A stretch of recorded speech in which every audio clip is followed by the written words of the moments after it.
sa dukhay magturo, magpalaya sa bilanggo. Alleluia, Alleluia.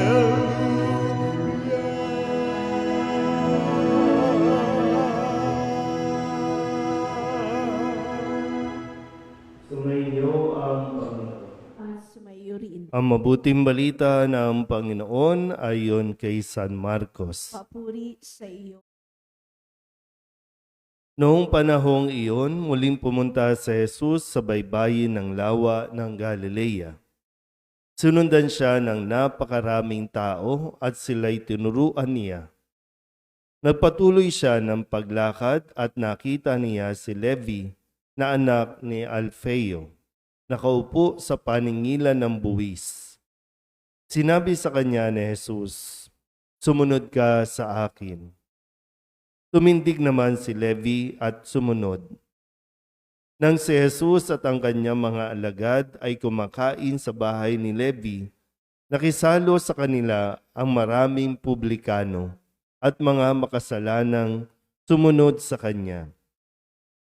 Nakita ito ng ilang iskribang kabilang sa pangkat ng mga Pariseyo at tinanong nila ang kanyang mga alagad, bakit siya sumasalo sa mga publikano at sa mga makasalanan? Narinig ito ni Jesus at siya ay sumagot, "Hindi nangangailangan ng manggagamot ang walang sakit, kundi ang may sakit. Naparito ako upang tawagin ang mga makasalanan, hindi ang mga banal." Ang mabuting balita ng Panginoon. Pinupuri ka namin, Panginoong Heso Kristo. Mupo ang lahat. Isang mapagpalang umaga po sa inyong lahat.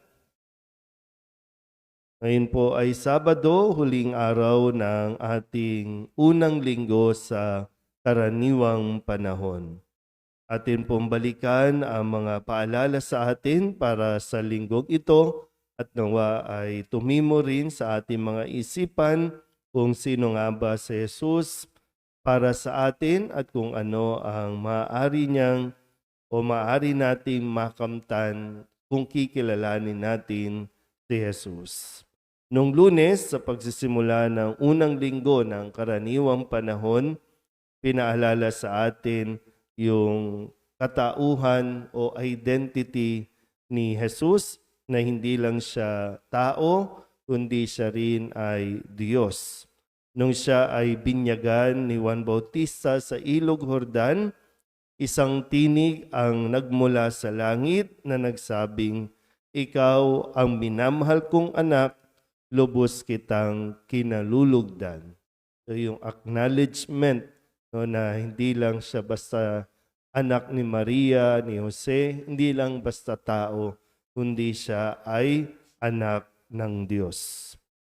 Noong Martes, kung paanong ipinagsigawan din ng mga demonyo o masamang espiritu na nakakakilala din sa kung sino si Jesus. Nang palayasin niya ang demonyo na umaanib doon sa mga tao, sumigaw sila at ang sinabi, "Ano ang pakialam mo sa amin, Jesus na taga Nazaret? Naparito ka ba upang puksain kami? Kilala kita. Ikaw ang banal mula sa Diyos." So, maging ang mga masasamang espiritu ay alam, no? Alam nila kung ano ang kakayanan, alam nila kung sino si Jesus.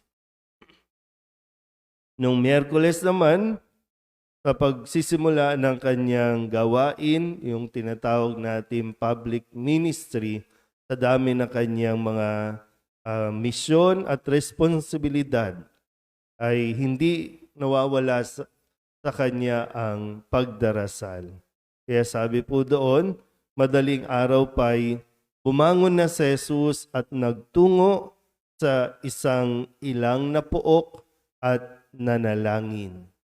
Ang pinapaalala sa atin, Kahit gaano man kadami ang ating mga gawain, sikapin natin na hindi tayo mawawalan ng oras o kaya naman hindi natin kakaligtaan maglaan kahit konting sandali para makapag-recharge sa pamamagitan ng pagdarasal. Nung Huwebes, isang ketongin ang nagpahayag din ng kanyang pananalig kay Jesus at ito'y nagsusumigaw din. Tinikap na mapalapit kay Jesus, nagmakaawa, lumuhod at sinabing, kung ibig mo, mapapagaling mo ako. At nahabag si Jesus at tinipo siya, sabay ang wika, ibig ko, gumaling ka. Hindi mahirap kausap si Jesus, napakasimple lang, napakadali lang, kailangan lang natin siyang kilalanin. Nung Biyernes kahapon, ang sabi naman sa atin sa pamamagitan ng pagpapagaling sa isang paralitiko, sa pamamagitan ng mga kaibigan o kasamahan ng paralitiko, ay inilapit ito kay Jesus at nang makita ni Jesus, sinabi niya sa paralitiko, anak, ipinatatawad na ang mga kasalanan mo. Unang pinagaling ni Jesus ang kanyang espiritual na mula sa pagkakasala at kasunod na niyan ay ang pisikal na kagalingan. At ngayon, sa pagtawag kay Levi mula sa kanyang gawain, ang sinabi niya rito, sumunod ka sa akin at tumindig naman si Levi. At pinaalala niya sa mga tao kung bakit nga ba siya naparito. Malinaw po ang kanyang mga sinabi na naparito ako upang tawagin ang mga makasalanan, hindi ang mga banal. Kasi kung tutusin po, ang mga banal wala na dito sa lupa. Ang mga banal ay nasa langit na. Tayo po ay nag-struggle pa, no? Mayroon pa tayong kahinaan, nakikipagtunggali pa tayo, lumalaban pa tayo, nagkakasala pa tayo. At yan yung kumbaga, dahilan din bakit tayo ninanais na malapitan at patuloy na tinatawag ni Jesus. Kailangan din natin siyempre kilalanin ang ating pong kahinaan. Kailangan natin sa harap ng Panginoon, no? Sa harap ni Jesus, hindi na natin kailangan pang magtago, lalo tigit di natin kailangan magmataas. Kundi ang kailangan lang ay i-acknowledge lang natin, no, magpakumbaba tayo na lalo tigit araw-araw kailangan natin si Jesus dahil araw-araw tayo po ay mayroon pa ring nagagawang kamalian, nagagawang kasalanan. Kaya nga isang dahilan, no, bakit ba tayo magsisimba? Dahil tinatawag tayo ni Jesus. Dahil kailangan natin ng grasya mula kay Jesus para tayo po ay magtagumpay.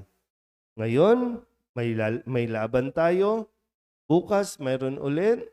Pero lagi pong mayroong panahon na tatayo tayo, lalaban tayo, at magpapatuloy tayo sa buhay.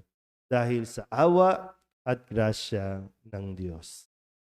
Amen?